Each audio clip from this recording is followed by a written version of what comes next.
Hoje eu vou fazer, hoje eu vou iniciar com a aula de principais intercorrências, focado em bioestimuladores de colágeno. Essa é uma aula muito importante porque eu vou apresentar, né, os principais fatores que podem causar essas complicações, essas intercorrências nos pacientes e principalmente como isso pode ser evitado. Eu me chamo Karen, sou bióloga esteta e docente do Instituto Ariadne Lima.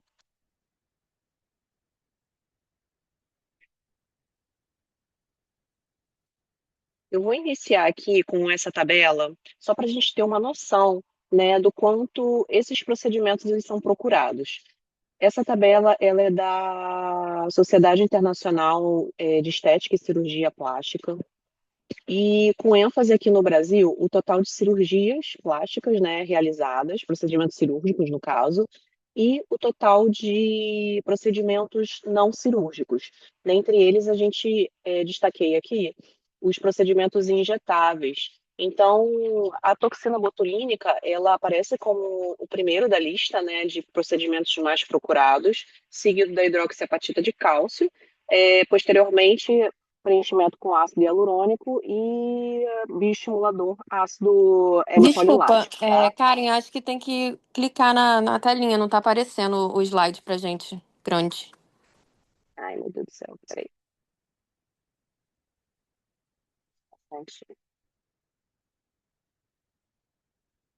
Eu acho que agora vai. Foi, né? Foi Ai, sim. obrigada. Obrigada, Cíntia. Então, voltando aqui nessa tabela, né, aqui em vermelhinho, ups, aqui em vermelhinho, ó, para vocês verem, a toxina botulínica, né, é o procedimento estético mais procurado no Brasil. Em seguida, a hidroxiapatita de cálcio, ácido hialurônico e ácido L-polilático. Então, e aqui são os outros procedimentos, né, não cirúrgicos, mas encontramos aqui o bioestimulador de colágeno também como um dos mais procurados, tá? Só que antes de falar de bioestimulador, a gente precisa também entender o que é o colágeno, né? Então, o colágeno ele constitui a principal proteína estrutural da derme, né, representando aproximadamente a 70 a 80% da pele. E dentre seus 28 tipos, né, identificados, o colágeno tipo 1, ele equivale a 80 a 90% e o tipo 3 entre 8 a 12%, predominando então no nosso tecido cutâneo, formando essa rede tridimensional que confere resistência e sustentação. Então, o que que essa imagem nos mostra, né? Muitas fibras de colágeno bem organizadas, colágeno e elastina, o fibroblasto atuando, né? Todas as camadas ali da derme, epidermis, todas ok. E a produção de fibras de colágeno, como é que ela acontece? Esse fibroblasto, ele vai secretar essa fibra, né, de protocolágeno nessa matriz extracelular e elas vão formar esses feixes. E essa elastina também ela é secretada e incorporada à estrutura, né, baseada em colágeno. Então, é isso que vai dar a resistência, a sustentação e a elasticidade dessa pele. Então, quais são os principais agentes que são utilizados para fazer esse bioestímulo? O ácido polialilático, L-polilático, a hidroxiapatita de cálcio e a policaprolactona. O que que eles vão fazer? Vão promover esse estímulo de colágeno, tá? E esses resultados, eles vão ser de forma gradual, melhorando, né, a qualidade da pele. Só que para isso acontecer, nós injetores precisamos o quê? Da compreensão do mecanismo de ação, essa compreensão biológica desses mecanismos, o conhecimento dos riscos e intercorrências e principalmente uma atuação baseada em evidências, né? E sempre a atualização profissional contínua. Então, é muito importante que vocês estudem durante a pós-graduação, mas esse estudo, para nós profissionais de saúde, ele precisa ser contínuo, ele não pode parar, é a vida inteira, tá? Esse infográfico ele mostra a evolução dos bioestimuladores ao longo dos anos, né, das décadas. Então, iniciou lá em 1980, com os polímeros biocompatíveis de ácido L-polilático, de policaprolactona, que foram usados, né, inicialmente em suturas, em implantes, né, que são os fios absorvíveis. E aí foi se percebido um bioestímulo de colágeno naquele local. Em 1999, O ácido polialilático, né, com o nome comercial de Sculptra, foi aprovado para tratamento de lipoatrofia facial em pacientes portadores do HIV. Em 2008, chega a hidroxiapatita de cálcio, com o nome comercial de Radiesse, né, se destacando por esse efeito 2 em 1, que é o preenchimento imediato e o bioestímulo. Esse preenchimento imediato, ele acontece por conta do gel carreador, né, que é a carboximetilcelulose. Aí, em 2014, surgem os primeiros bioestimuladores híbridos.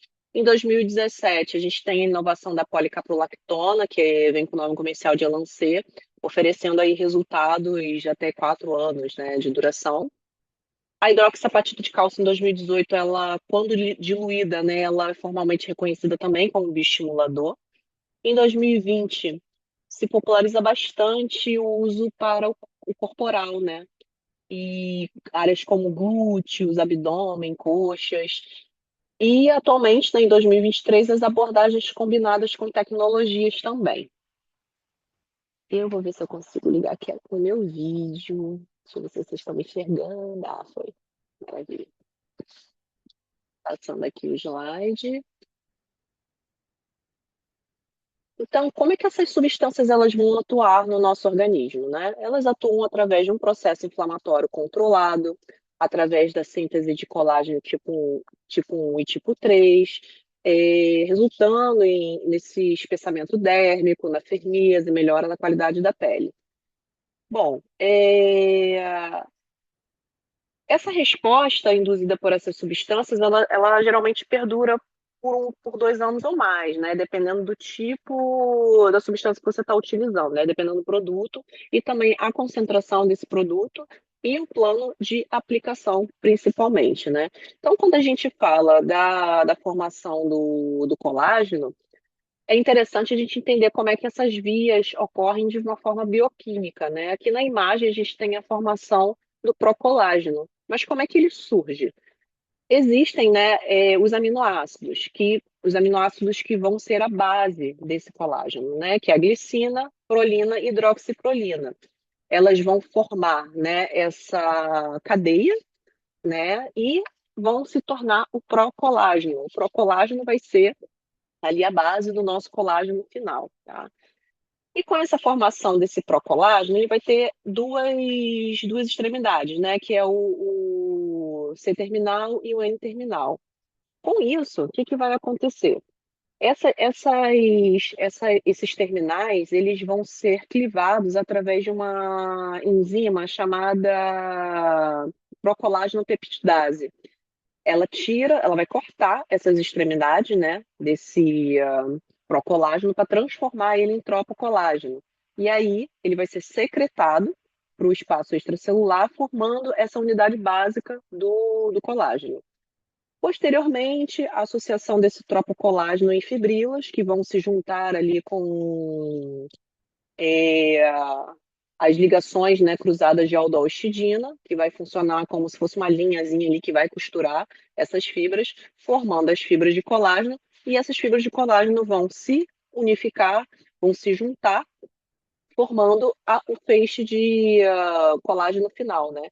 Que ele vai fazer o quê? Vai aumentar a rigidez, vai aumentar a resistência à tração e vai estabilizar essa fibrila. Então, essas fibrilas elas vão se agrupando, formando estruturas muito maiores, se organizando, né, nesses feixes de colágeno, e eles vão ser responsáveis, então, pela resistência e sustentação desses tecidos, tá? Então, pensando como é a formação disso tudo, de uma forma resumida, né? Nós temos os aminoácidos vão formar o procolágeno, que vai ser essa tripla hélice, né, do procolágeno aqui no esquema. Posteriormente, tropocolágeno, fibrilas de colágeno, fibras e, por último, os feixes, né, que são a união dessas fibras de colágeno.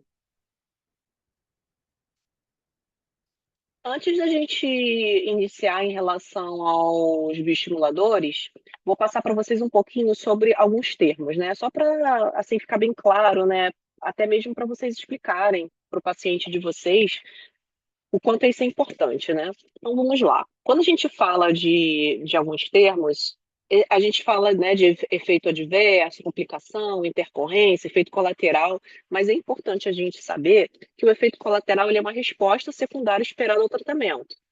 Ele pode ser benéfico ou não, né? Então, algumas medicações podem trazer isso como benefício ou não. Um dos efeitos colaterais que é benéfico, né, é justamente essa inflamação controlada dos bioestimuladores, é só um exemplo, tá?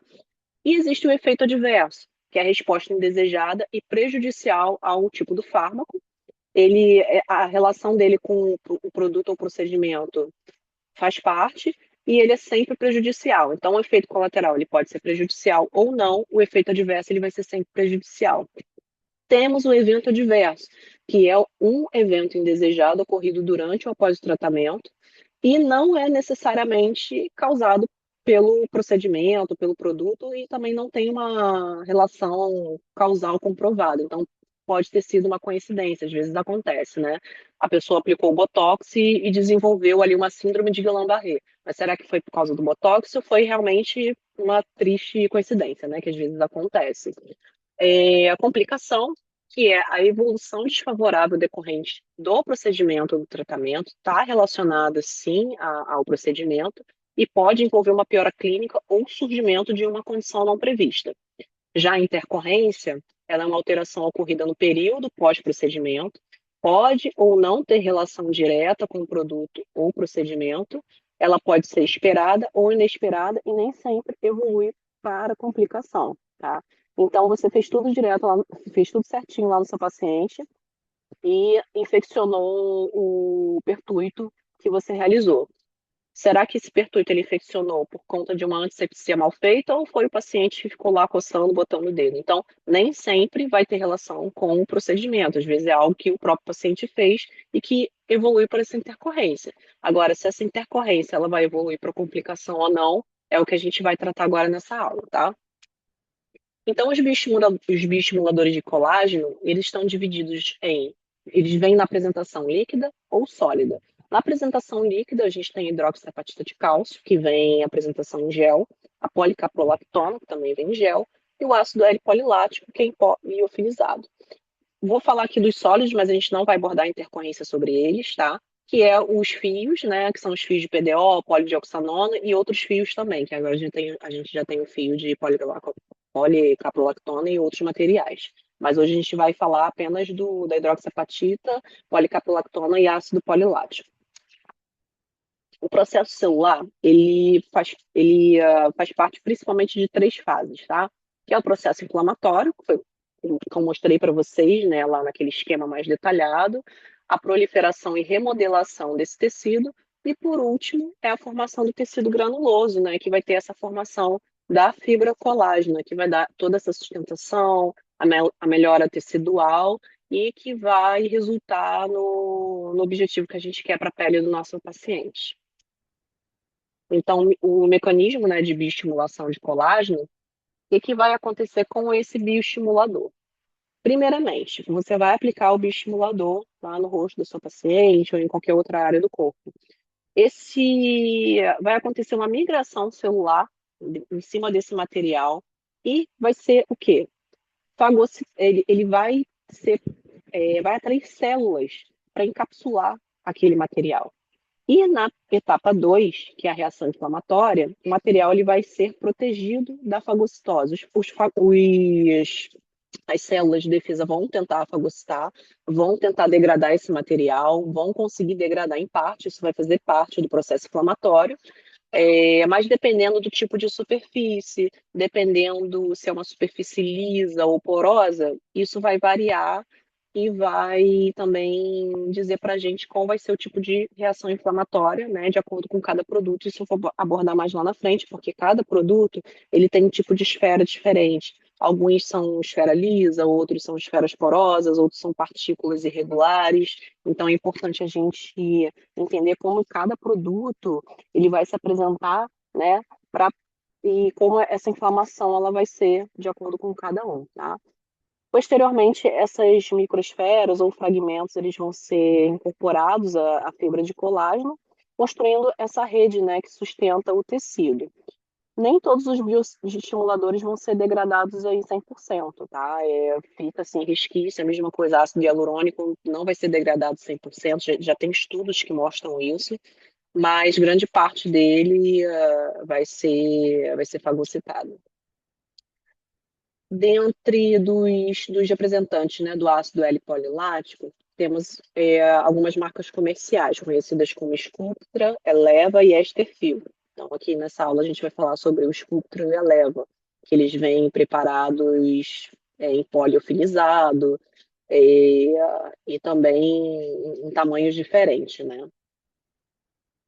Então, o ácido L-polilático, ele vai originar o ácido L-lático e o ácido D-lático. Então, o que vai variar? O que vai modificar aqui? Eles são moléculas iguais, porém são espelhadas, tá? Então, como é que a gente vai saber o tipo de reação que isso vai causar? Mesmo a molécula sendo igual, né, e espelhada, ela vai ter uma alteração biológica em relação a isso, tá? Então, vamos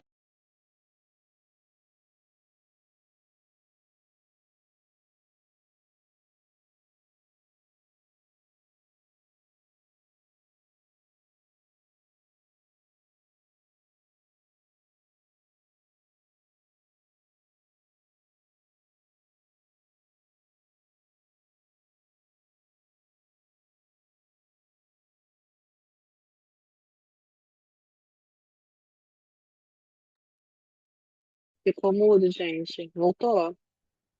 Vocês estão me ouvindo agora?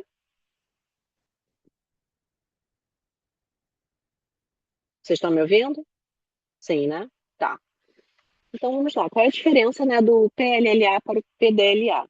Então, não sei se vocês lembram disso, né, da questão da quiralidade.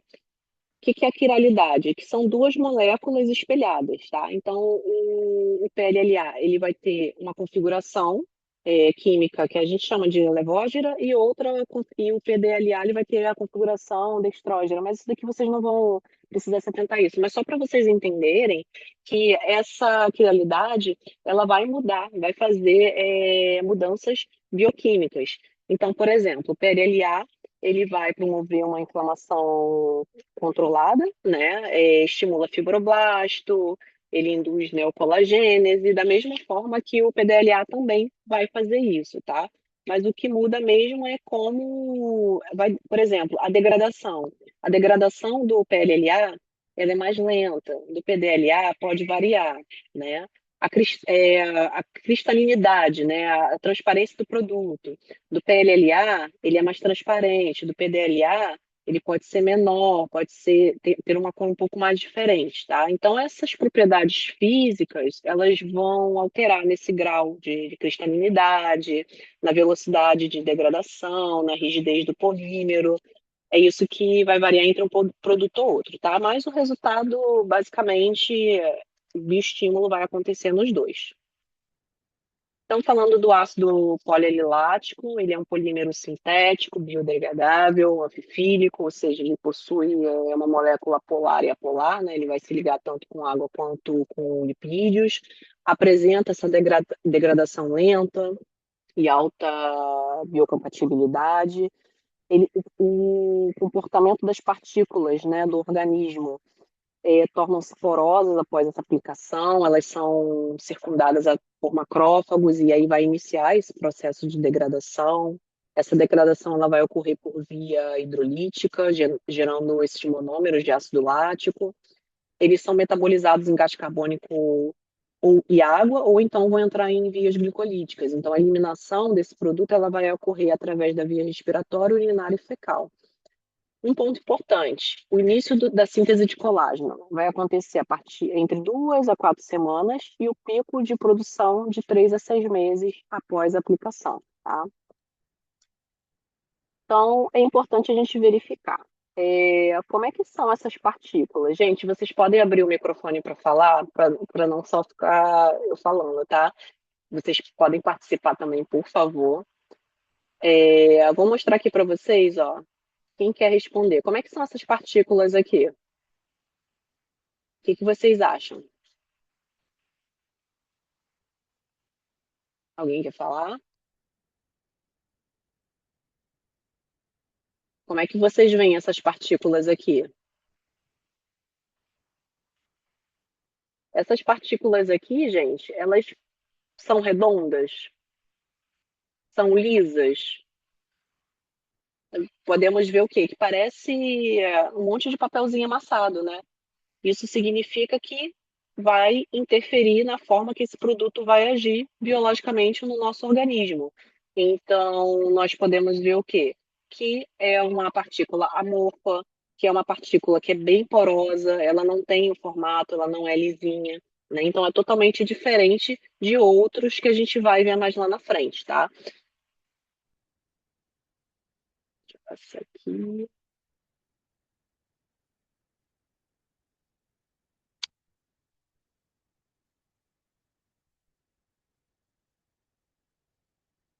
Então, ó, observam-se que são agregados irregulares de micropartículas, tá? Ai, como é que eu tiro?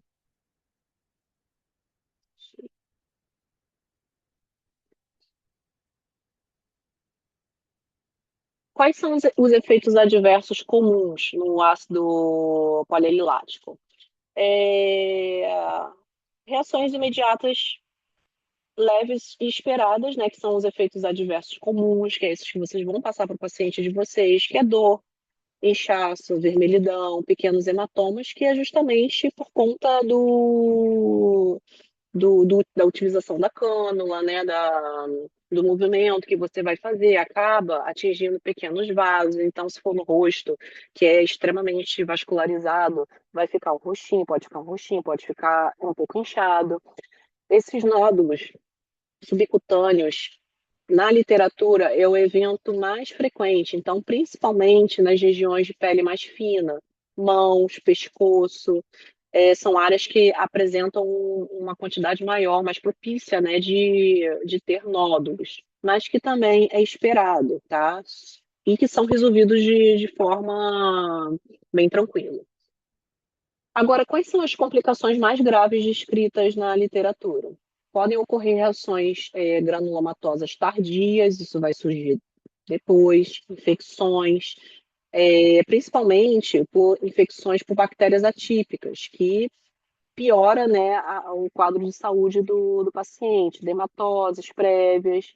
Há casos na literatura mostrando essa oclusão arterial da retina, que é uma das complicações mais severas e que pode resultar em cegueira permanente. Em todos os estudos, né, que foram analisados com essa oclusão arterial retinal, infelizmente nenhum paciente voltou a enxergar. Então, essa oclusão retinal causou a cegueira permanente, tá, nesse paciente. E qual é a melhor forma de prevenir? São boas práticas, então, é técnica correta, é estudo. Esse produto eu posso aplicar onde? Em qual parte? É, técnicas de antisepsia, limpeza também do local, seleção criteriosa desse paciente, tá? Então a gente vai estudar a vida, a saúde do paciente. Esse paciente ele possui alguma doença inflamatória não controlada, possui alguma comorbidade, então não podemos, né, realizar procedimento em pessoas que tenham ali alguma comorbidade que podem causar algum problema. Por exemplo, lúpus ativo. Eu não vou fazer um bioestimulador no paciente que tem lúpus ativo. Precisamos o quê? Garantir também a diluição correta desse produto. Né? Seguindo, vamos ler o que o fabricante fala. É para usar o quê? Água destilada, soro fisiológico, e tudo isso, sabe? Então, a gente precisa garantir também a aplicação no plano correto, onde eu posso aplicar esse produto. E, principalmente, né, realizar a massagem após o procedimento para evitar a formação de nódulos. Então, você também vai instruir o paciente a fazer essa massagem em casa, dependendo do produto que você vai utilizar.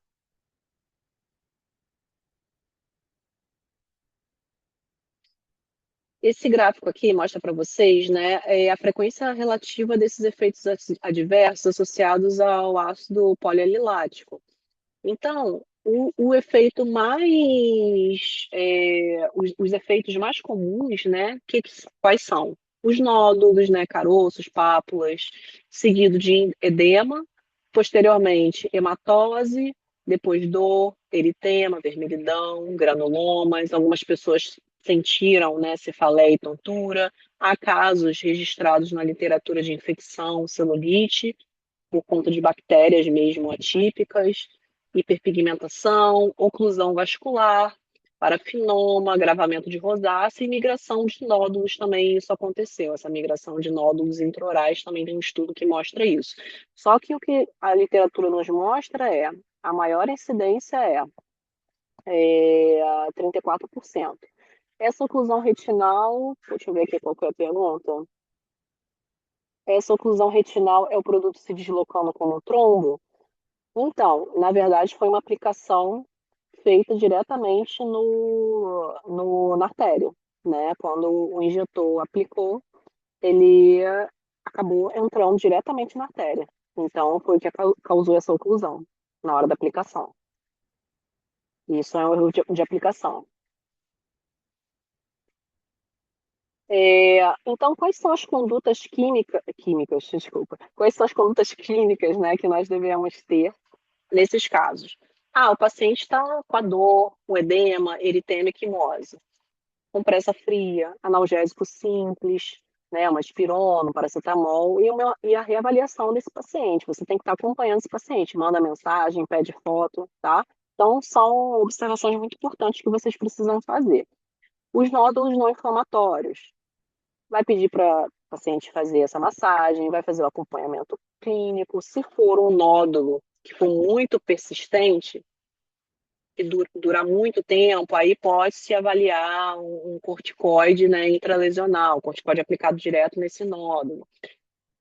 Quais são as observações importantes nesse caso? Pode estar associado a erro de diluição ou plano. Então, se o injetor errou a diluição, colocou um produto concentrado demais ou errou o plano, pode ser que esses nódulos eles não se desfaçam nem com massagem. Então, vamos ter que usar outros procedimentos para poder reduzir isso. Nódulos inflamatórios, granulomas tardios. Ele vai ter que avaliar para uma ultrassonografia para entender o que está acontecendo. Aí entra com corticoide oral, injeções graduais de triamcinolona e considerar antibiótico caso haja presença de infecção. E quando acontece de fato a infecção, né, com Mycobacteria típica, que um dos estudos, né, mostrou, vou até mostrar as fotos para vocês mais na frente, mas uma micobactéria, que é a Mycobacterium quelone, que é uma bactéria ambiental, ela está presente na água, assim, em qualquer lugar que a gente esteja, mas que ela é oportunista. Então, ela, de alguma forma, acessou, né, o material, o pertuito, e causou uma infecção na paciente. Então, quando vocês verificarem, ó, não é uma inflamação comum, é uma infecção mesmo causada por bactéria, então tem que entrar com antibiótico, encaminha já para o médico, o antibiótico imediato, já pede para fazer cultura, tá? E o que pode exigir esse tratamento mais prolongado, porque com infecção bacteriana não se brinca, em poucos dias pode evoluir para algo mais grave. E a oclusão vascular, gente, que é o mais sério de todo, né? É um comprometimento raro, mas acontece, né? É o raro, mas acontece bastante se o injetor errar ali na anatomia, né?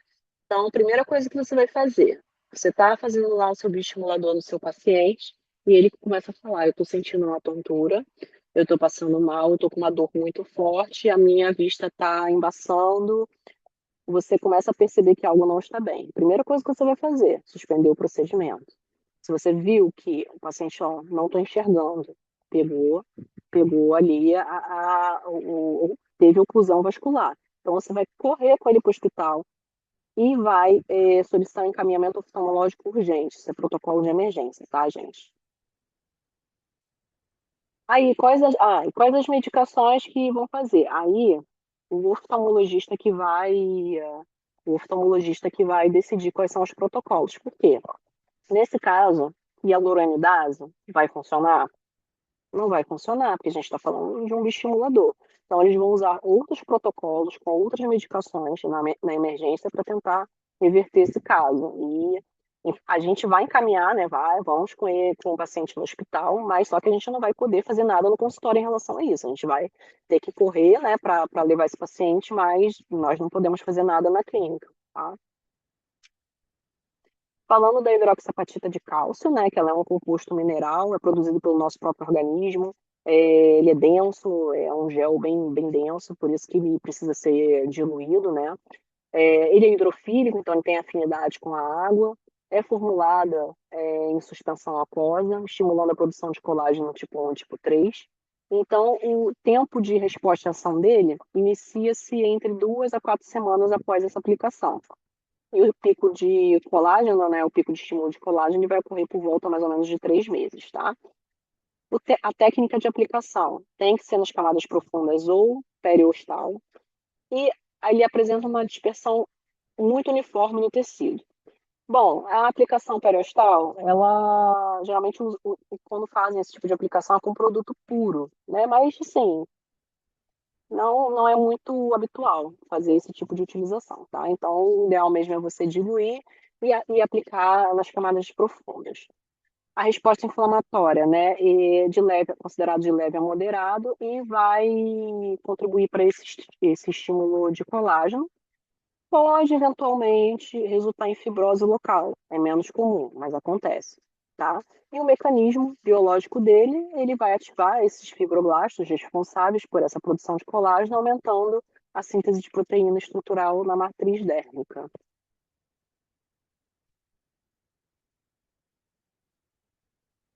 Deixa eu ver aqui que vocês me mandaram mensagem. Não existe nenhuma solução que reverta a ação em caso de identificação imediata do problema?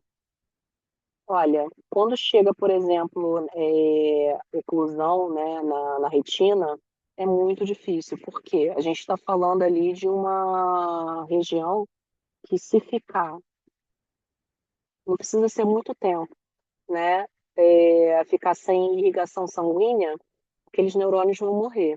Depois que os neurônios morrerem, infelizmente, não tem muito o que fazer, né? O que vai ser rápido é você correr com esse paciente para o hospital. Mas se não for revertido, aí realmente é muito difícil que ele recupere a visão.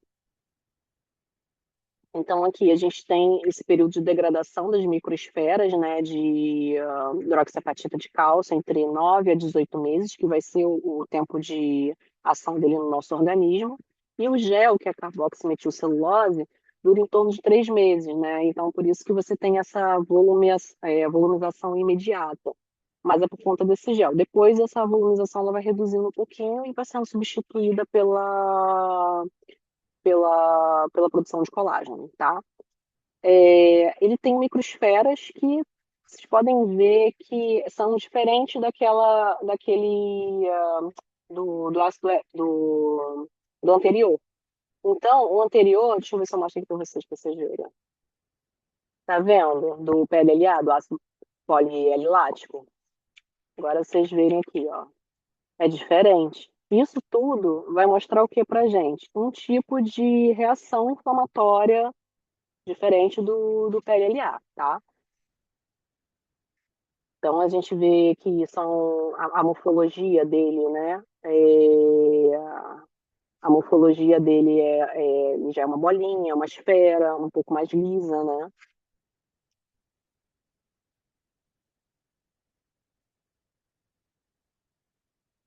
Então, quais são os efeitos adversos mais comuns, né? Que são os efeitos leves, que são os nódulos, que geralmente são tratáveis com massagem, corticoides e raramente exigem uma remoção cirúrgica.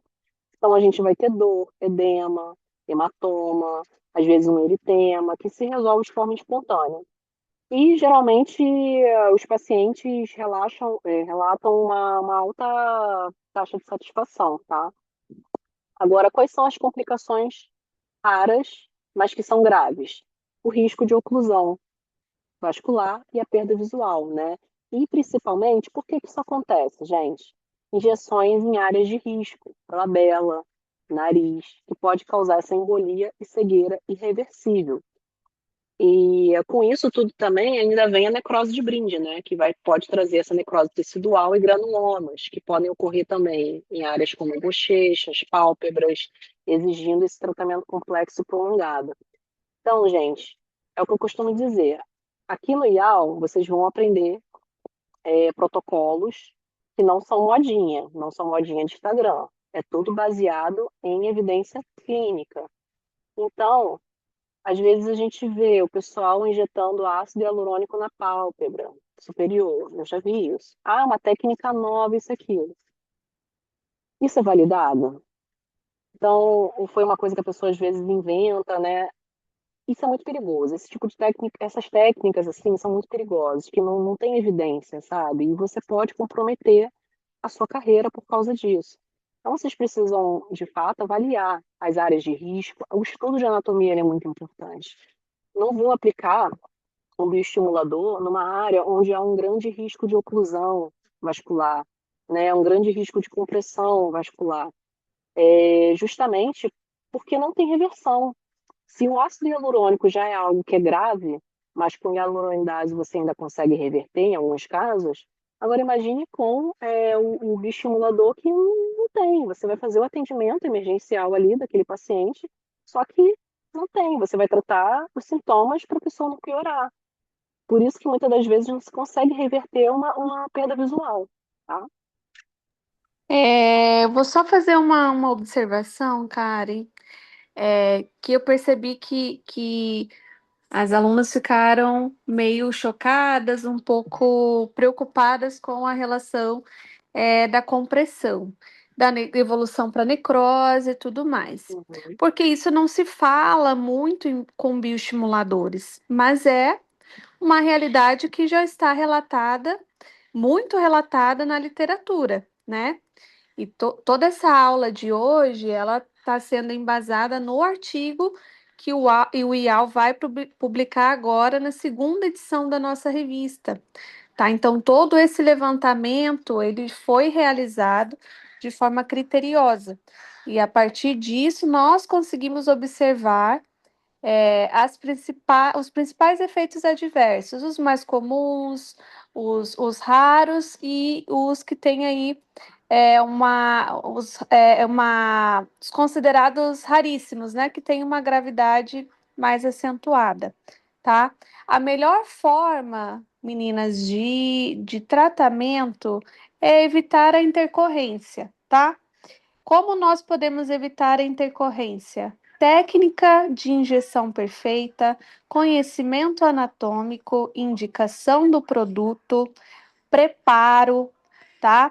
Então, quando você tem uma técnica segura, é praticamente impossível você ter uma intercorrência. Não vou falar que é 100%, porque 100% na área da saúde não existe, mas você reduz muito a chance de você ter uma intercorrência, tá? Na plataforma, nós temos um protocolo chamado técnica do F invertido, tá? Lá vocês vão conseguir entender a aplicação do bioestimulador de colágeno fora das zonas de risco, tá? Que são as zonas seguras de aplicação. Então, realizando a indicação perfeita, o preparo perfeito, a técnica perfeita e conhecimento anatômico, você já mata aí qualquer tipo de intercorrência grave, tá? E aí você vai entrar nos efeitos adversos comuns, que é o edema, né, que é o principal aí dos bioestimuladores, o nódulo. Ele é um erro de técnica e isso nós abordamos muito no módulo de bioestimulador de colágeno, tá? Então, quem ainda não teve, fique tranquilo que vai entender, tá? E, Karen, pode retomar e aí as outras próximas dúvidas que tiverem podem colocar aqui no chat, tá? Exatamente. Então, nesse gráfico também mostramos, né, a partir dessa revisão, que os nódulos, né, e edema, inchaço, inflamação, dor, estão aí no ranking das coisas que mais acontecem, tá? para vocês também não ficarem desesperadas, né? Meu Deus, eu vou aplicar o bioestimulador e vai acontecer isso. Não, é raro acontecer. Mas justamente como a doutora Ariadne falou, né? São erros que nós não podemos cometer porque a gente está lidando ali com uma pessoa, está lidando com o uso da pessoa e a gente precisa ter esse domínio anatômico e compreender os protocolos que estamos realizando, tá? Então, vocês podem ver aqui, ó, que apenas 4%, né, do que foi relatado em literatura mostra que houve essa necrose, perda visual, oclusão vascular, apenas 4%, né, 1% de infecção por conta de técnica inadequada, né, pitose, técnica inadequada. Então, é, isso na literatura ainda é pouco, tá? Mas a gente precisa sempre tomar cuidado para evitar, né, o máximo isso acontecer. Isso, e a gente também tem um viés, né? Nem todo paciente que sofre um efeito adverso de nodulação, ele vai ser publicado, né? Então, nós precisamos pensar que a porcentagem de efeitos leves, ela é muito maior do que a porcentagem de efeitos raros. Os efeitos raros, ele tem uma frequência um pouco maior porque quando acontece algo muito diferente, geralmente é publicado. Então, nem todo paciente que tem nodulação vai ser publicado, tá? Então, a gente consegue ter essa observação um pouco mais científica quando a gente começa a ler muito artigo, tá? Mas vocês podem ter certeza que a frequência de pacientes com nodulação e edema ela é muito maior do que de pacientes que sofrem efeitos raros, tá? E nesses casos, o que que nós vamos fazer, né? O paciente apresentou dor, eritema, equimose. A pressa fria, aquela pomada, né, para roxinha e rudoide, analgésico, caso seja necessário. É uma massagem no local, mas esses eventos eles são leves, eles somem, né, com o passar do tempo. Esses nódulos e irregularidades, né, que precisam ser avaliados. Verificar se tem essa necessidade de intervenção. O que vai reduzir esse tipo de situação de nódulos e irregularidades? A hiperdiluição. Então, evitar ao máximo usar esse produto muito concentrado. Os granulomas, né? Aí a gente vai precisar avaliar, ver se vai precisar usar um corticoide oral, um corticoide, né, direto nesse granuloma, verificar se vai ter essa necessidade de antibiótico, encaminhar para o médico, fazer o tratamento. Quando ocorre a necrose, né, a gente atingiu ali uma área nobre, então precisa suspender o procedimento na hora. Na verdade, quando a necrose ocorre, já passou um tempo, então você já fez o procedimento, né? Mas precisa de um protocolo de emergência, o uso de possíveis anticoagulantes, e você precisa encaminhar esse paciente. Porque se já aconteceu necrose, antes da necrose já houveram vários sintomas ali, né? O necrose já é uma das últimas etapas. Então, antes da necrose, você não precisa deixar a necrose acontecer, você tem que intervir antes dessa necrose acontecer, tá? E o comprometimento ocular, né, que é a oclusão da retina, que é realmente encaminhamento oftalmológico urgente e protocolo hospitalar imediato, tá? Vamos falar agora do Elancê, né, que é a policaprolactona, que é um poliéster de alta estabilidade e longa duração. Ele induz principalmente colágeno tipo 1. Ele inicia esse timeline da neocolagênese entre 4 e 6 semanas e o pico entre 6 e 12 meses, tá? Então, ele possui uma maior durabilidade entre os bioestimuladores do mercado, até 4 anos, né? E o comportamento dele vai depender muito conforme o volume e a diluição. Então, ele apresenta essa ação volumizadora devido ao gel carreador, que também é reabsorvido em poucos meses. Ele possui uma resposta inflamatória e segurança, geralmente leve. Essa inflamação ela é essencial, né, para o objetivo que a gente quer e possui baixo risco de eventos adversos quando ele é aplicado corretamente. A mesma coisa com os outros bioestimuladores, né? Então, qualquer coisa, né, que você vai aplicar, se você aplicar direitinho, respeitando a anatomia, respeitando o histórico do paciente e o que o fabricante fala, o risco de eventos adversos vai ser mínimo, tá? Então, ele combina esse resultado imediato, que é esse volume inicial, mais o efeito da produção de colágeno. As regiões de aplicação, né? Testa, têmporas, região malar, jaw, queixo, nariz, linha de marionete, bigode chinês. Agora, as regiões que vocês acham que pode aplicar ou não pode aplicar. Nunca vou aplicar na glabela. Nunca vou aplicar aqui na região dos olhos, tanto o pálpebra superior quanto inferior. Não vou aplicar na boca. Tá? Então, essas áreas estão proibidas para qualquer bioestimulador. Não vou utilizar nessas regiões, porque o risco de intercorrência é muito alto, né? O risco de, se você não pegar, né, um vaso nobre, uma artéria nobre, você vai causar um granuloma ali sério, pode causar uma intercorrência também. Então, esse perfil de segurança, né, ele é muito grande em relação a esse produto, tá? Voltando aqui para o Elancê. Ele possui um resultado, né, duradouro. É, ele possui um perfil de segurança maior. Isso, assim, o que a gente buscou na literatura, né? Então, as reações comuns e transitórias que foram relatadas, edema, dor, equimose, eritema, isso tudo comum também aos outros bioestimuladores. E quais foram as complicações, né, que foram encontradas? Nódulos tardios e granulomas, menos frequentes do que no PLLA, mas podem persistir por alguns anos, né, quando ocorrem.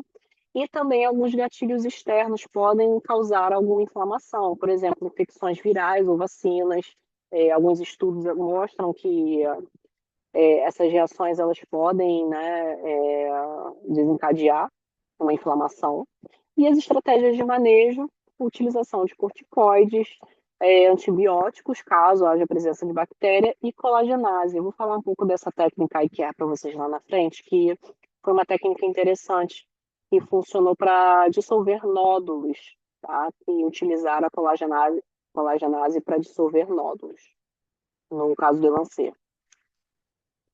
Então, apresentando aqui o gráfico para vocês, nos estudos avaliados, o Elancê não apresentou nenhuma complicação grave, como necrose ou oclusão, por enquanto, né? Mas pode acontecer, tá? Então, não quer dizer que não aconteça. Nódulos persistentes foi uma reação mais rara, reação de hipersensibilidade, reação de inflamatória tardia, granulomas. O que mais apareceu aqui, né, como reação foi edema, inchaço, dor, equimose. Então, isso é comum, até mesmo pelo fato de você estar, né, aplicando ali no rosto da pessoa. Então, esses efeitos vão ser comuns, tá? Então, o que que vocês vão fazer nesses casos? O paciente apresentou edema, dor, equimose, é a mesma coisa dos outros. Compressa, fria, analgésico, se necessário, e acompanhamento. São eventos leves que vão desaparecer sozinhos com o tempo. Esses nódulos não inflamatórios precoces, você vai resolver com massagem, acompanhamento clínico, vai avaliar se realmente ainda está no plano correto, se houve uma migração desse nódulo ou não, tá?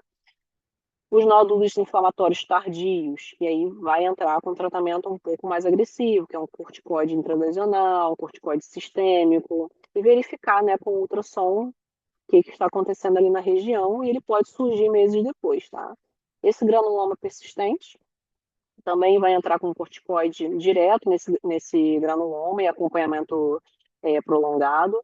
Ele pode durar alguns anos e verificar também se há presença de contaminação, principalmente com bactérias que produzem biofilme, que é o que vai dificultar mais ainda o tratamento, né, do granuloma. E a suspeita do biofilme, né, que tem que ser com antibiótico prolongado, uso de corticoide após esse controle infeccioso, então ele pode ser desencadeado, né, essa inflamação pode ser desencadeada por uma infecção viral também, ou vacinação. E assimetria e irregularidade, né?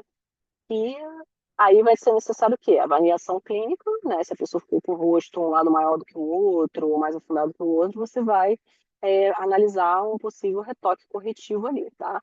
Eu apliquei o produto e verifiquei que não ficou 100% certinho, você não vai corrigir na hora, você vai aguardar. Porque às vezes isso se resolve com o tempo. Mas se mesmo assim não resolveu, aí você vai pedir para o seu paciente voltar para fazer o retoque corretivo, tá? Vou mostrar para vocês aqui o quanto é importante o conhecimento da anatomia. Tá? Então, temos as áreas de maior risco. Deixa eu pegar aqui a canetinha. As áreas de maior risco, então temos aqui a região da glabela, testa, nariz, são áreas de altíssimo risco. A região de têmpora, ao redor dos olhos, bigode chinês, né? São regiões de alto risco. A região aqui da boca, né, considerado também de um risco moderado, e aqui a região do malar, do queixo, que são regiões consideradas de baixo risco. Por que é importante vocês compreenderem bem, né, dominarem bem a anatomia nesse caso? Porque existem as variações anatômicas. Então, por exemplo, aqui nesse estudo, né, no Lia et al. 2015, ele vai mostrar algumas variações anatômicas da artéria facial. Nesse daqui, ó, vamos começar aqui de cima. A artéria facial, né, começa aqui, ela vai ramificar da artéria carótida externa e vai vir aqui para a artéria facial. Ela aí depois ela vai subir, né, que vai ramificar aqui para o nariz, para a artéria angular, e vai vir aqui, ó, artéria labial superior, artéria labial inferior, aqui no desenho. Aqui nós temos esse padrão. Aí vamos voltar aqui na imagem 2, tá? Vocês estão vendo aqui que está mudando? Olha só. A artéria facial ela vai fazer a anastomose, né, para a artéria labial superior, e aqui a artéria labial inferior. E aqui vai passar para a artéria angular, vou subir aqui o nariz. Aqui embaixo a gente já muda. Vocês estão vendo a variação? Como é que vai mudando? Então, o estudo anatômico ele é muito importante. Por quê? Às vezes, esse tipo de variação, eles têm, nesse estudo, eles mostram a porcentagem, né, desse tipo de variação da artéria facial. Então, se vocês tiverem, né, oportunidade, façam um curso de Fresh Frozen, inclusive o IAL está oferecendo esse curso para vocês.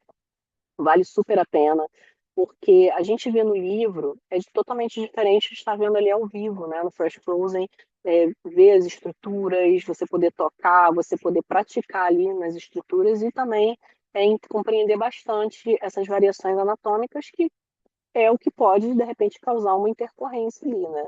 Se você sempre ficar com aquele padrão na cabeça de, não, a artéria vai passar aqui, às vezes você pode, palpa, encosta, sente, você vai sentir pulsar, você consegue sentir, né, a artéria. Às vezes ele tem uma leve variação. A gente sabe que existe um padrão, a maior parte da população tem assim, mas uma determinada parte da população vai ter essa variação.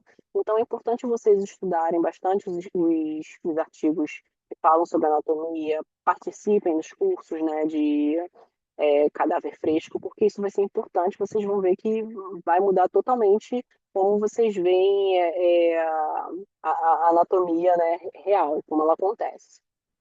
Deixa eu olhar aqui.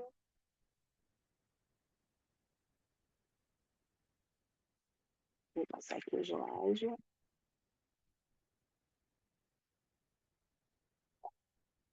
Então, aqui eu vou mostrar para vocês. Esse aplicativo aqui, gente, ele é muito legal. É o Anatomy Learning. Ele é disponível tanto no iPhone quanto no Android, tá? Tem a versão gratuita e tem a versão paga. Mas, honestamente, gente, eu fiz a versão paga, você paga uma vez, você paga, acho que é R$ 74 e você tem esse aplicativo para a vida inteira. E ele é muito legal, porque ele é em 3D. Então, você pode escolher as estruturas, né, que você quer estudar e ele vai mostrar para você, eu quero ver só as artérias, eu quero ver apenas as veias. E quando você clica nelas, ele vai dizendo o nomezinho. Então, é um aplicativo bem legal. A versão gratuita ela é um pouco limitada, mas se você puder, vale a pena. Você vai pagar R$ 74 uma vez só na vida, e todas as atualizações vão vir e você vai ter um aplicativo aí de qualidade, tá? Então, esse print eu fiz do aplicativo. Então, é bem legal que ele vai mostrando, né, o que nós precisamos saber sobre a anatomia. É, ele não mostra assim, mas quando você clica, ele mostra exatamente onde está cada coisa, tá? Então, o que precisamos ver? Trabalhamos com facial e corporal, mas principalmente com facial, né? Então, se você sabe onde está a artéria, geralmente a veia é próxima também. Então, tem que tomar cuidado. Então, essas regiões com vasos, né, arteriais conhecidos, elas também vão ter essa rede venosa associada, aumentando o cuidado com compressão, hematomas e esse risco vascular, tá? E também, né, ele mostra várias posições, você pode virar. Estou mostrando aqui para vocês mais ou menos, porque as fotos que eu vou passar mais na frente, vocês vão entender, né, o porquê que eu estou mostrando essa parte da anatomia. Vamos lá. Por quê? A gente tem que a gente chama de triângulo da morte na face, que é essa região aqui do nariz e ângulos da boca, né? Por quê? As veias da face, elas têm essas anastomoses, né? Têm essas ligações diretas com as veias intracranianas e não possuem válvulas que vão permitir esse fluxo retrógrado.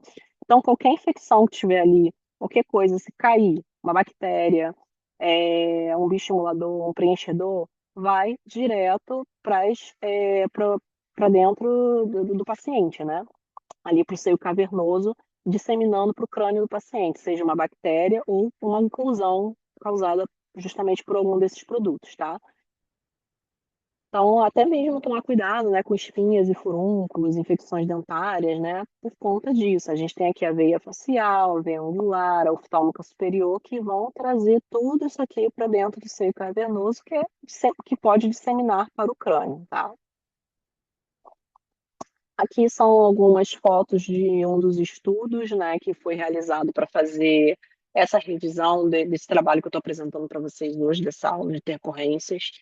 Esse estudo mostra uma infecção severa por Mycobacterium quelone, que é essa micobactéria que eu falei para vocês antes, que ela está presente aqui no ambiente, só que ela tem uma particularidade que é muito delicada de tratamento. Ela é uma bactéria que possui uma parede celular muito grossa, né?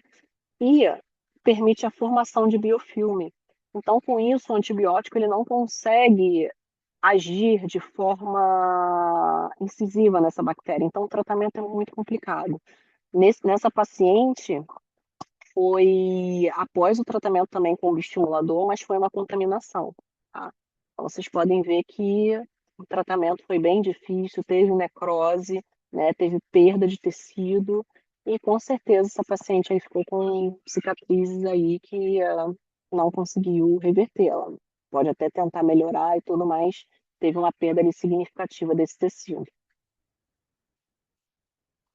Nesse caso aqui foi também por bioestimulador, foi uma oclusão, né, causada por bioestimulador. Todos os estudos estou colocando aqui na fonte, tá? Vocês podem acessar pelo DOI, que foi uma necrose, né, por conta de uma aplicação feita na região do dorso nasal e afetou também a região glabelar, tá? E não sei se vocês também podem perceber que essa região aqui toda ela necrosou, inclusive afetando, né, o olho esquerdo. Esse caso aqui foi por conta de uma oclusão de retina de hidroxiapatita de cálcio, tá? Causou uma embolia por conta de erro de aplicação, então pegou ali um vaso, uma artéria importante e causou essa oclusão retinal. E nesse caso a paciente não conseguiu recuperar a visão, tá? Perdeu a visão e não conseguiu recuperar. Aí mostra, né, o produto aqui nas setinhas, ó, em vermelho, em azul, em verde e amarelo, né, onde está exatamente o produto causando essa oclusão.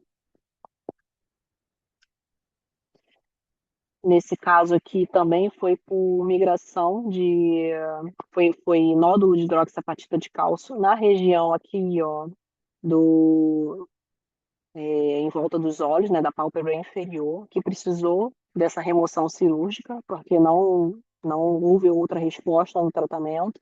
Então, gente, não se deve aplicar bioestimulador na área dos olhos, porque pode acontecer esse tipo de situação, né? Esse tipo de granuloma que só vai mesmo acabar ser retirado com cirurgia.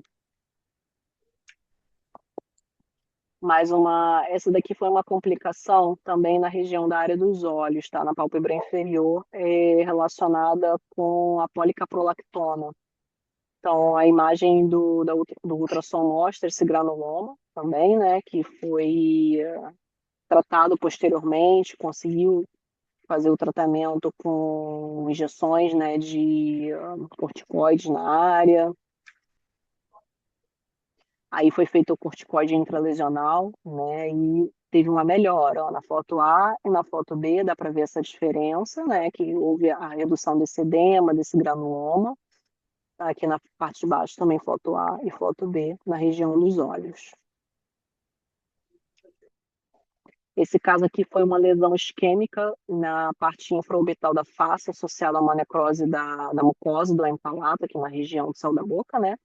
E também teve uma oclusão vascular. Isso foi por conta também de erro de aplicação da hidroxiapatita de cálcio. Então, isso daqui, essa foto foi 5 dias pós-injeção, né? Então, essa paciente provavelmente não teve um acompanhamento do profissional para chegar nesse nível, né, que chegou. Teve o livedo reticular, teve essa região bem necrosada, tanto na região do empalato quanto da região aqui do malar.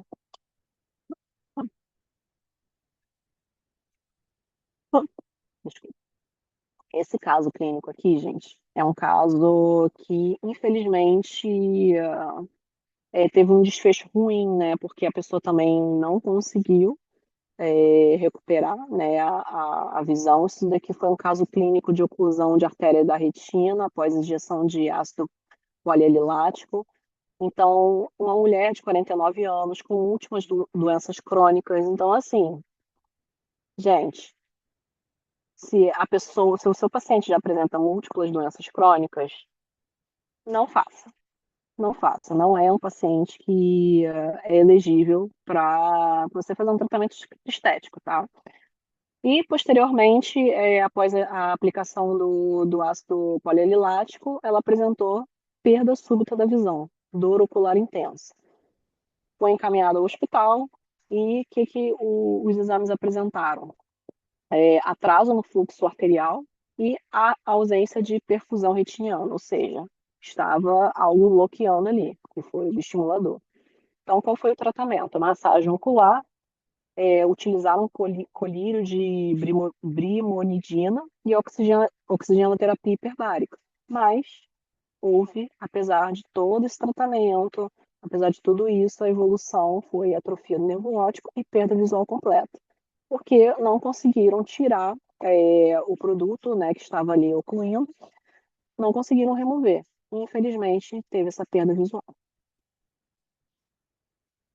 Nesse caso aqui foi Elancê, né, nódulos causados pelo Elancê. Então, o que que eles utilizaram? Lembra que eu falei lá atrás da técnica eye care? Eles utilizaram colagenase direto no nódulo e fizeram massagem. E o estudo mostrou que com a colagenase esse nódulo ele reduziu de tamanho.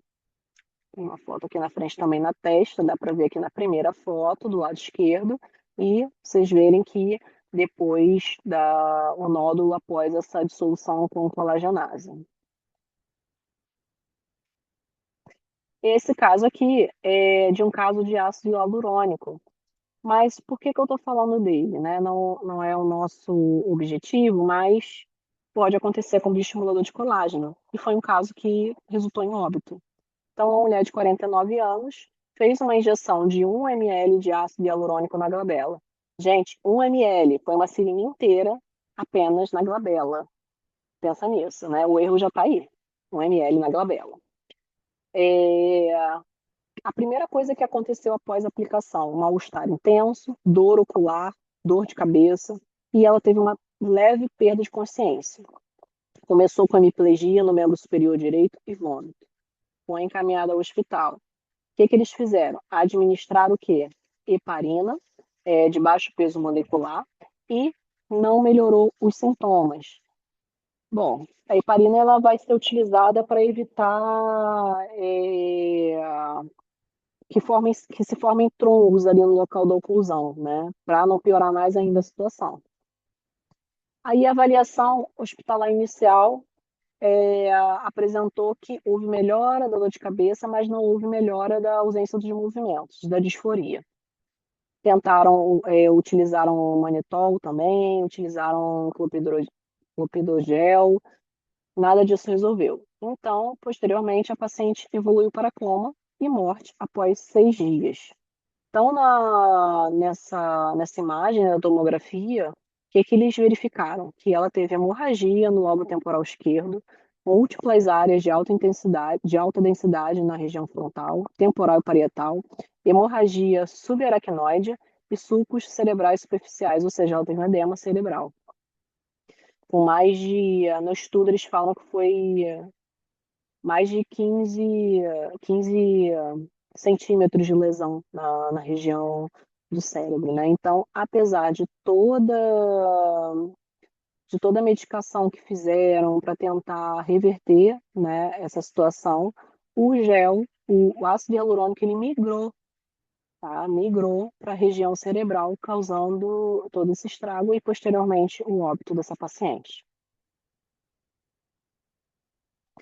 Então, isso pode acontecer com o bioestimulador, tá, gente? Por isso que é muito importante a gente tomar cuidado. A anatomia, a diluição, o local da aplicação. Então, resumindo, né? A hidroxapatita de cálcio, ela vai ter os efeitos adversos predominantes, né? Que são inchaço, dor, edema. A oclusão vascular pode acontecer? Pode, mas é raro. Eventos graves acontecem? Sim, mas também não é algo comum. Infecção grave não apresentou nos estudos, né?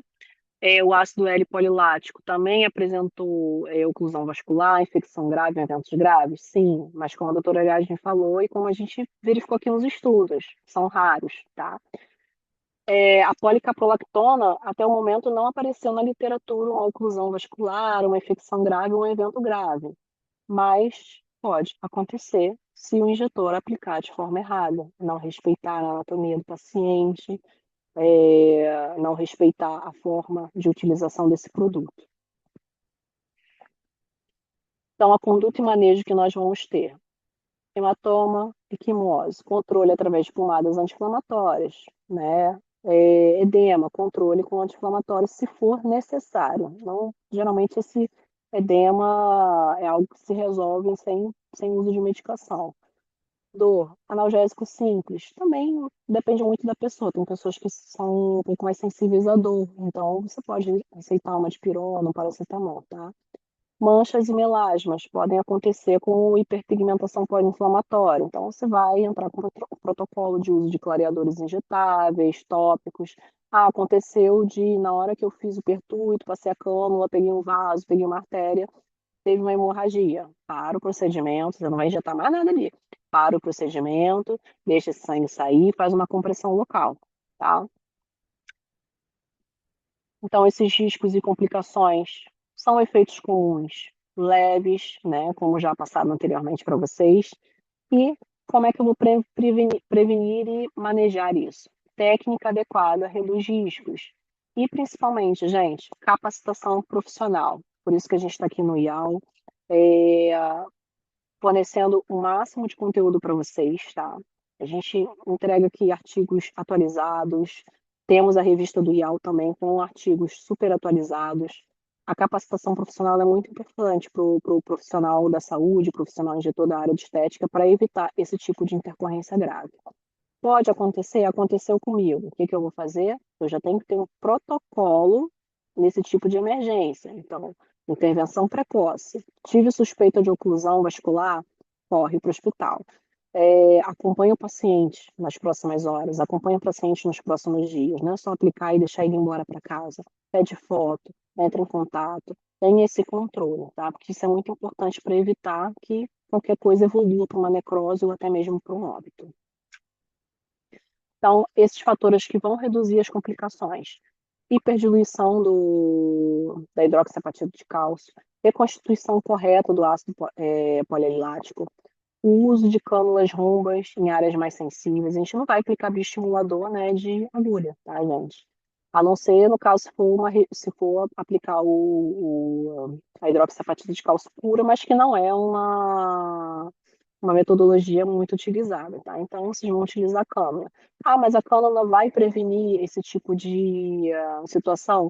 Não, não vai prevenir, né? Porque a cânula também pode acertar uma artéria, mas você precisa entender que ela vai causar um dano bem mais reduzido do que se fosse uma agulha que tem um bisel cortante, tá? Massagem pós-aplicação. É muito importante que, após a aplicação do bioestimulador de colágeno, você faça essa massagem no seu paciente e peça para ele fazer em casa também nos dias seguintes. E intervenção precoce nesse caso de oclusão, né? E a uranidase não vai funcionar muito bem com o bioestimulador, tá? Então vai ter que entrar na emergência com antiplaquetário, com oxigenoterapia hiperbárica, corticoides e terapias assim para evitar o pior. No geral, gente, esses bioestimuladores eles são seguros e eficazes quando aplicados por profissionais capacitados e com conhecimento anatômico, né, domínio anatômico e desses biomateriais também. Então, todos esses bioestimuladores, eles são bioestimuladores que já são muito estudados. Tem vários estudos sobre os seus benefícios, sobre os seus riscos também, mas que eles também não estão isentos, tá, de falha técnica, porque nós estamos lidando com humanos, então é uma pessoa também que está ali aplicando, né? E essa falha técnica ela pode acontecer, mas precisamos evitar ao máximo que isso aconteça, com a escolha inadequada do plano de aplicação, ou até mesmo com esses volumes incorretos, né? Tentar aplicar uma quantidade maior do que se deveria. Então, é necessário vocês estudarem, busquem os artigos científicos atualizados falando sobre a temática. As aulas são importantes? São muito importantes, mas vocês também precisam correr atrás da informação e estudar. Muito obrigada, gente, pela presença de vocês. Caso vocês tenham alguma dúvida, podem abrir o microfone ou colocar aqui no chat. Deixa eu ver se tem alguma pergunta aqui no chat. Ah, é. Tadinha, roí todas as unhas. Pânico. Não, gente, não é para desesperar vocês, não. Mas que realmente vocês precisam, de fato, saber que essas intercorrências existem e como evitar. Por quê? A gente não vai conseguir evitar uma coisa que a gente não conhece. Então, se a gente já conhece, já compreende como funcionam esses mecanismos, a gente já consegue evitar. Então, é importante que vocês estudem, e se capacitem cada vez mais, tá? Eu vou mandar aqui o nome do aplicativo. Peraí, só um instantinho. Cadê? Será que eu consigo tirar uma foto dele? Eu vou botar aqui Anatomy Learning. Vou botar aqui no chat para vocês.